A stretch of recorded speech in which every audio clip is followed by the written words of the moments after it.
Bismillahirrahmanirrahim. Assalamualaikum warahmatullahi wabarakatuh. Para wargi dulur-dulur simkuring anu salawasna mikarieustun mikasono kana sastra Sunda dina wujud dongeng hidangan Andang S. Arga Yuda Channel. Haturan kasadayana bahwa anu caketna oge kanu tebihna kanu nuju ngumbara di mancanagara wilujeng patepang deui sareng simkuring dina raraga neraskeun hanca carios anu katunda dinten kamari. Nyaeta carios nyambung anu judulna Nyupang. Atanapi unjung muja kasiluman cupang. Pamugi para wargi nuju aya dina kawilujengan, aya dina panangtayungan kersaning Gusti Zat Allah, sehat jasmani sehat rohani turut aya dina kabagjaan lahir tumekaning batin. Mangga para wargi mudah-mudahan wae naon anu didugikeun ku simkuring tiasa janten hiburan, tiasa ngajantenkeun pangbeberahmana kasadaya anu ngadangukeunana. Kalayan dina waktu ieu teh parantos dugi ka bagian 12-nya. Mangga urang kawitanan wilujeng ngadangukeun. Un awiktu astu namasidam mugia salira salawasna aya dina kamuliaan.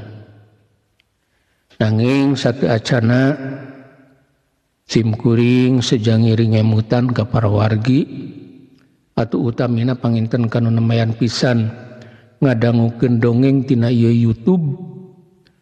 Punten di subscribe heula YouTube-na nya atuh pamitiasanya sareng lonceng notifikasina tiasane supados di mana simkuring medar di lalakon dina kalajenganana tiasa langsung nembongan dina YouTube para wargi. Hatur nuhun kana perhatosanana. Mangga urang kawitanan ieu carios. Un awiktu astu namasidam mugia salira salawasna aya dina kamuliaan.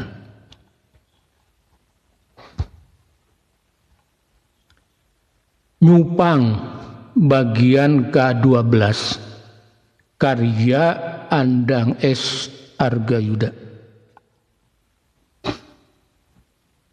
Tong hariwang Kang abil leres-leres ikhlas asal akang sing adil wae dina ngalakonanana.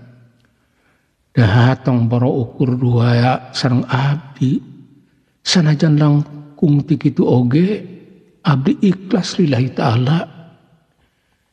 Nyi onah cumarita kadar maji nembrakeun kaikhlasan hatena bari buru-buru ngahudangkeun darmaji.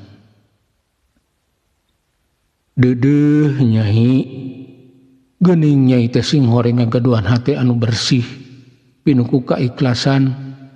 Hampura akang nyai darmaji rambisak deui wae. Sabab ku teu nyangkaeun geuning bojona teh kacida ikhlasna. Muhun Kang, muhung ayeuna mah meungpeung enjing keneh ayo urang lumampah. Pilih kaburu sumping manten bancang pakewuh ka kulawarga urang. Da ari diataroskeun mah anu ditengan ku urang teh pasti kapendak. Nyi onah langsung ngajakan miang ka darmaji. Sabab mun teu kitu manehna inggiseun bisi kaburu apaleun manten para silumanana. Atuh sanggeus pamit ka indungna darmaji jeung Nyi Onah ngabiur dina mobil muru alamat panuduhan indungna. Pasosore Darmaji anjog karancah. Laju tumanya kanu kabeneran aya di hareupeun toko. Bapak punten bade tumaros. Dupi lembur bantar dengdeng teh palih mana. Darmaji tumanya ka saurang lalaki kolot anu keur nutup tokona. Lalaki anu katempona siga anu sonagar. Tos caket ujang eta kan tunanjak. Teras atos nanyorang leuweung tah eta teh lembur bantar dengdeng. Anu ditanya ku Darmaji ka cida sonagarna ngabejakeun alamat anu diteangan ku Darmaji. Atur nuhun Bapak kana kasayanana. Darmaji nganuhunkeun ka eta jalma anu ngabejakeun alamat ka manehna. Geuning ari di lembur mah jalma teh saromeah. Teu cara lamun neangan alamat di kota. Tara teuing aya nu mangnuduhkeun. Ari kitu bade ka saha ujang teh? Lalaki kolot teh tumanya ka Darmaji da biasana oge anu sok nanyakeun bantar dengdeng mah pasti aya perlu ka Kang Nana. Kitu cek pikir eta jalma kolot. Sim kuring teh bade milari sepuh anu namina Abah Pura. Darmaji langsung nyebutkeun hiji ngaran. Bari susuganan ieu jalma teh wawuheun. Kitu cek pikir Darmaji. Da cenah cek indungna oge ngaran Abah Pura mah geus kakoncara. Abah Pura atuh tos teu aya eta mah ujang, tos almarhum. Eta lalaki kolot teh ngajenghok sabab ieu jalma teh nanyakeun almarhum Abah Pura. Jadi pastina urang jauh anu teu apaleun kana kaayaan Abah Pura. Euleuh tos teu aya. Darmaji jeung Nyi Onah meuni colohok. Manehna jadi asa kabidangdung. Kudu ka mana neangan di jalma anu siga Abah Pura. Mohon ujang tos lami. Mung katiasa nama diteraskeun ku putrana nyaeta ku Kang Nana. Malihan langkung seueur tatamuna batan ramana. Eta lalaki kolot teh ngajelaskeun ka Darmaji yen ayeuna mah cenah anu naruskeun elmuna teh putrana Abah Pura. Dupi linggihna dipalih mana? Darmaji langsung nanyakeun alamat Kang Nana da bisi beda lembur cek pikir Darmaji. Nyaang gara di bantar dengdeng. Taroskeun wae bumina Kang Nana engke oge pada nuduhkeun. Sanggeus cumarita kitu eta lalaki kolot teh terus miang ninggalkeun Darmaji rek mulang ka imahna. Kacaritakeun Kang Nana. Harita teh keur aya tamu da unggal poe oge teu pernah subung ku tamu.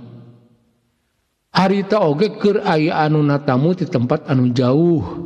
Jadi ngobrolna oge nyalse. Sabab tamuna rek ngendong. Keur gunter ngawangkong Kang Nana ngadadak culang cileung bari ngareretan ka sabudeureun roangan. Ret deui panompona diumbar keluar. Terus kegodeg bangun hemeng ku kaanehan dina rarasaanana. Kahang punten, geuning sapertos aya nu nuju direretan, milari naon Kang? Tatamu ngadadak muringis siga anu kasieunan, padahal dibeurang. Aneh puguh, ujug-ujug aya hawa siluman, sareng kaambeu bau jurig anu betan laku. Karaosna nuju nyaketan ka dieu. Tapi ari salirama da sanes silumannya. Kang Nana kalah tumanya anu mata kreuwas kada tamu. Ih akang mah ari taeun teh abdi mah jalmi Kang. Tatamuna pika kekepehan bari beuki murengked.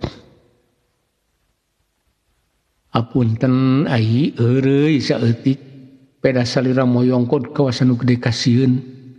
Saleresna aya hawa siluman anu beuki deukeut ka dieu. Kang Nana ngayakinkeun tatamu kana sagala anu karasa ku dirina. Sanes peda urang nuju ngobrolkeun Ratu Kidul mah, Kang. Tatamu teh gede panyangka kadinya peda keur diobrolkeun. Sanes benten hileuwirna. Jeung deui Ratu Kidul mah da sanes siluman, tapi tulen bangsa jin. Kang Nana mere katerangan ka tatamu, cenah Ratu Laut Kidul mah lain bangsa siluman. Jeung deui sing nya aya oge nepungan moal bau bangke, tapi bakal ngadaringding ku hileuwirna kembang malati.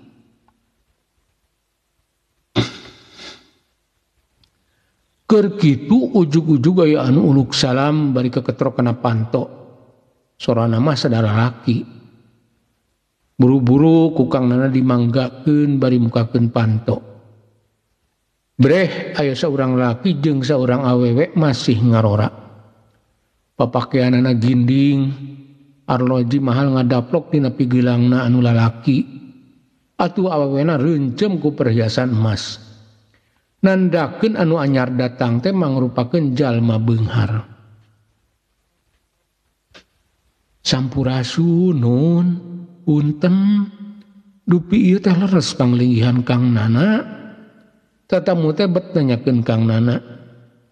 Atuh puguh pribumi teh mani colohok, da asa kakara tepung jeung ieu dua jalma teh, tapi tatamu teh jol nanyakeun dirina. Sumuhun sim kuring anu katelah Kang Nana. Kang Nana nyanyakeun ka tatamu yen maranehna datang ke tempat anu teu nyalahan. Punten atuh Kang, sim kuring sajagaduh pamaksadan ka salira.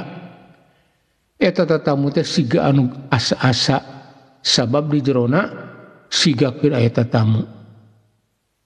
Kalebet wae heula atuh Bapak Ibu. Obrol-obrol mah pamitos lineh sok mangga kalebet.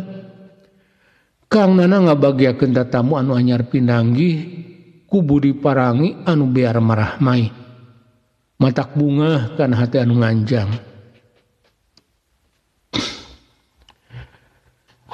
Sanggeus dimanggakeun ku pribumi, sup tatamu teh langsung asup ka ruang tamu, kasampakan keur aya tamu. Atuh langsung duanana sasalaman ka eta tatamu bari mamandapan.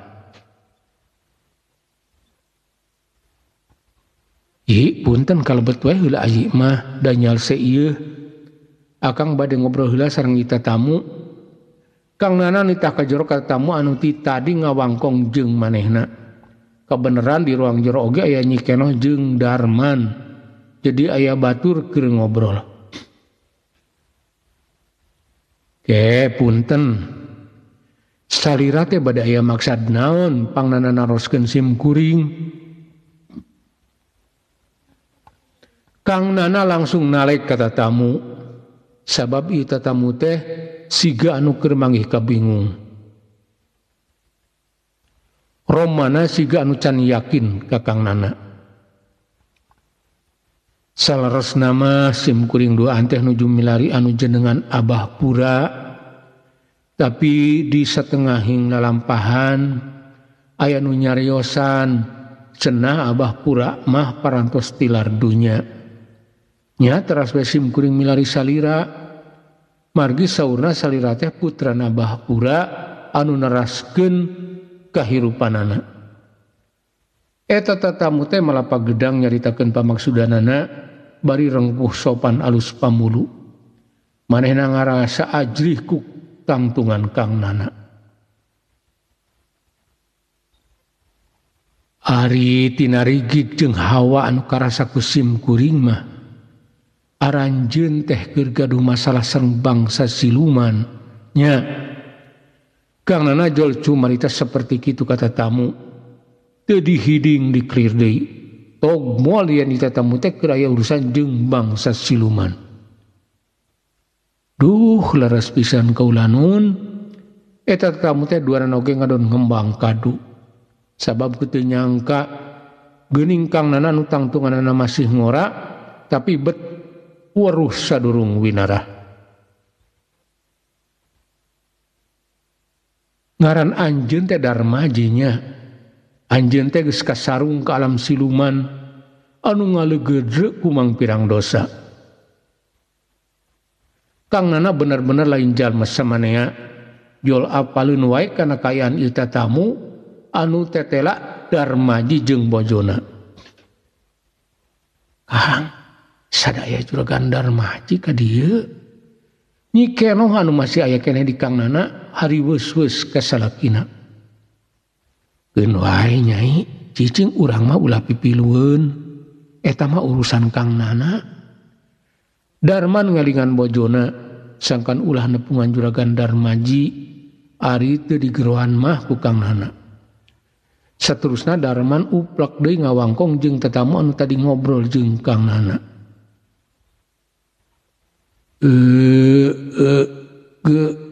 Geuning salira bet uning akasim kuring. Juragan Darmaji arap eueup manehna kaget tibat saking. Geuning ieu anu ngaran Kang Nana teh bet bener-bener luhur elmuna. Anjeun kudu sujud syukur ka kersaning zat Allah anu Maha Agung. Sabab anjeun masih dibere ngalaman kejadian anu nembrakeun kejadian anu baris kasorang ku anjeun lamun teu ngaleupaskeun diri tina cangkreman para usung esang iblis.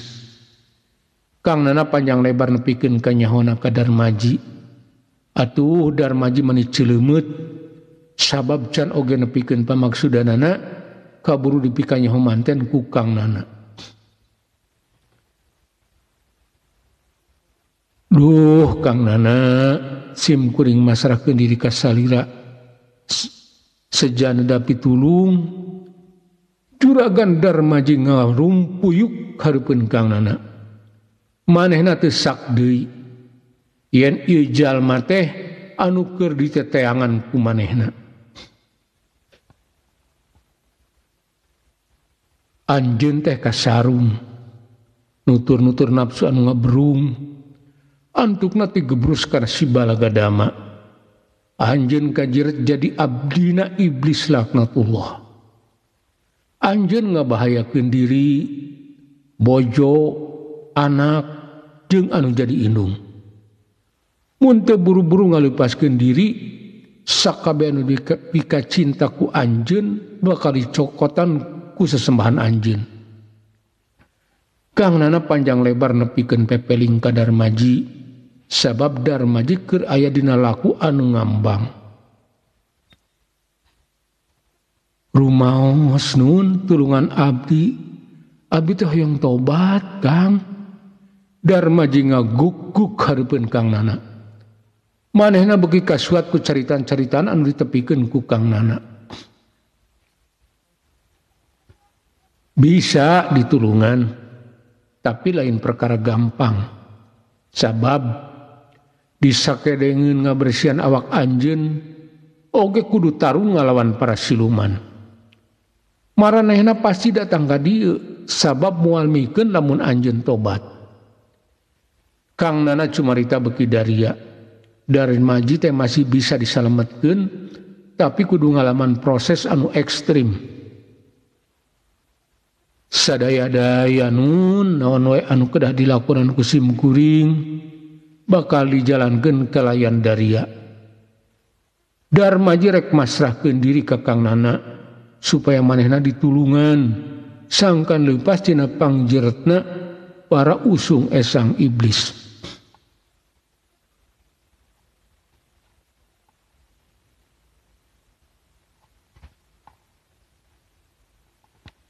Lamun kitu anjeun kudu mukim di dieu paling henteu kudu 7 peuting. Pikeun ngalakukeun tarekah sangkan anjeun bisa leupas tina rongrongan para siluman. Sabab para siluman moal ngantep kitu-kitu wae. Pasti maranehna bakal murka. Kang Nana ngajelaskeun cara tarekah anu kudu dijalankeun ku Darmaji supaya dirina bisa dilepaskeun ti para siluman ku jalan ditarekahan ku Kang Nana.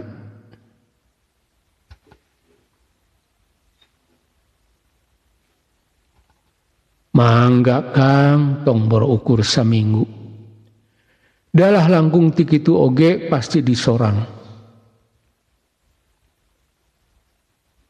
Mung panginten abdi sareng pun bojo bakal ngarepotkeun salira sareng kulawarga salira. Darmaji siap ngajalankeun sagala pituduh ti Kang Nana. Ngan manehna ngarasa lingsem bet ngadon ngararepot ka Kang Nana. Syukur atuh hari kitu mah. Urusan ngarepotkeun mah tong jadi pikiran. Akang mah geus biasa. Ai keur bojo anjeun mah kebeneran aya Nyi Kenoh. Urut padamel anjeun Juragan Darmaji tah bisa dipake maturan Nyi Onah. Kang Nana nyebutkeun nyaran Nyi Kenoh. Tumrapna ka Darmaji meni ngajenghok beungeutna langsung pias awakna ngadeg-deg. Kunaon Darmaji? Bet ngareungeun Nyi Kenoh langsung kumeleter reuasnya. Pedah Nyi Kenoh kungsi disebakeun ka Raja Siluman. Tapi manehna salamet sabab syariatna mah ditulungan ku Akang. Hakikatna Gusti Allah masih maparin pitulung, maparin panglindungan ka Nyi Kenoh. Kang Nana surti kana pangrasa Darmaji sabab manehna kungsi ngawadalkeun Nyi Kenoh. Rumaos Kang, sumangga bilih abdi bilih bade ngahukuman sim kuring, kuring ikhlas dihukum kumaha wae oge. Rumaos kalangsu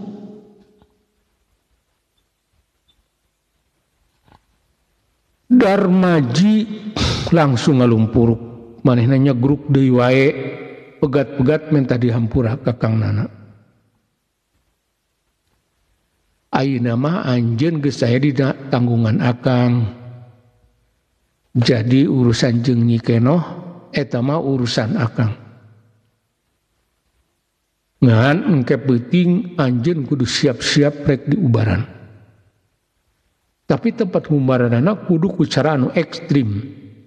Jadi engke peuting anjeun rek dibawa ka Muhara Walungan. Kang Nana langsung mereka jelasan ke Darmaji yen manehna rek mimiti diubaran ti mimiti engke peuting. Sumangga Kang abdi siap lahir batin. Darmaji giak nyanggupan paromanana mimiti kaciri ngandung harpan. Teu siga tadi teuing. Pamuluna ayeuna mah kaciri marah mae deui. Nyi Kenoh ka dieu Kang Nana langsung ngageroan Nyi Kenoh. Anu nepi ka harita masih aya keneh di Kang Nana. Sabab mulangna 2 poe deui. Darman anu hayang ngadadalila di Kang Nana teh sabab sonoeun ka guruna. Aya pikir senaon Kang? Nyi Kenoh ti buburanjat nyamperkeun Kang Nana. Barang nepi ka sampak aya urut dununganana.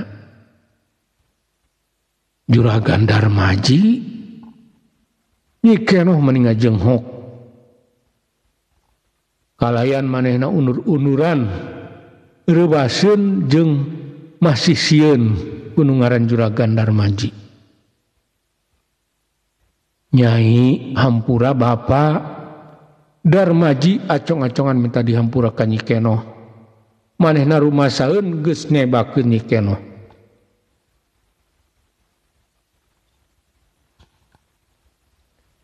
Nyai ieu Nyi Onah cenah kalebet bilih palayun ngaleueut. Kang Nana nitah Nyi Kenoh sangkan ngajak Nyi Onah ka jero. Sabab kapan santeuna jeung nu wabuh mah moal mata kararagok. Atuh Nyi Onah ngarasa bunga sabab bisa tepung deui jeung Nyi Kenoh urut pagawena. Manehna mah teu apaleun lamun Nyi Kenoh teh pernah disebakeun ku salakina ka Raja Siluman.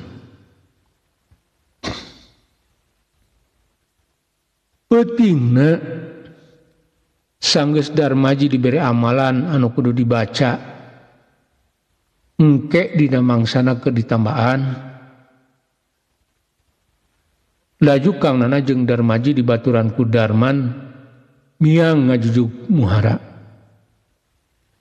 tapi basa anjog ka sisi walungan ujug-ujug aya angin anu ngagelebug teu pati lila aya sora anjing babaung mani melung leungit angin anu ngagelebug hiak bau bugang mani mabak atuh anjing deui-deui ngalanglaung mani melung. Darmaji tong gempeurnya ieu alam ngadadak robah anjing babaung mani melung eta tandana sesembahan anjeun teu ridoeun anjeun rek tobat tapi anjeun ulah melang ulah hariwang satungtung akang masih gumelar akang bakal ngalindungan diri anjeun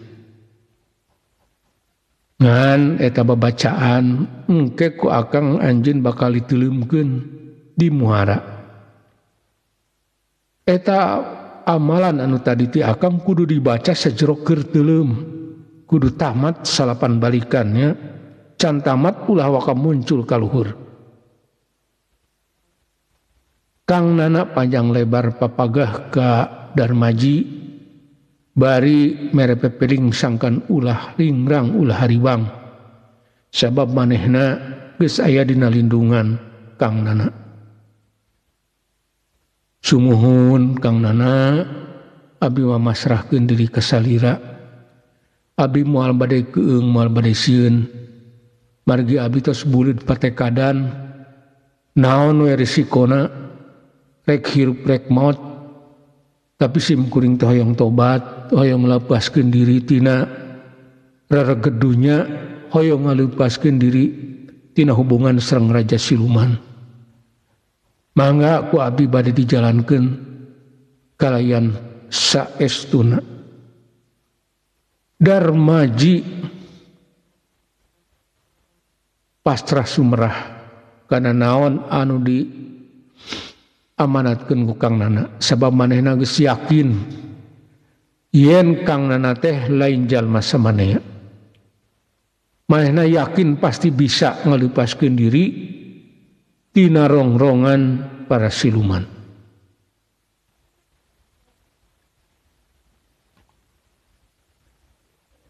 Tepati lila disaprak Kang Nana pepeling ka Darmaji jeung ngabejaan cara-carana ngagunakeun amalan anu tadi dibikeun memeh miang ujug-ujug aya anu julug-jeleg dihareupeun Kang Nana jeung balad-baladna. Di hareupeunana aya makhluk pikasineun megateun jajalaneun eta makhluk teh kabeh oge ting harlung jarangkung ngagpelegedeg hideung bari tina awakna ngebul haseup hideung eta makhluk-makhluk pikasineun teh ting aregag nyampeurkeun Darmaji.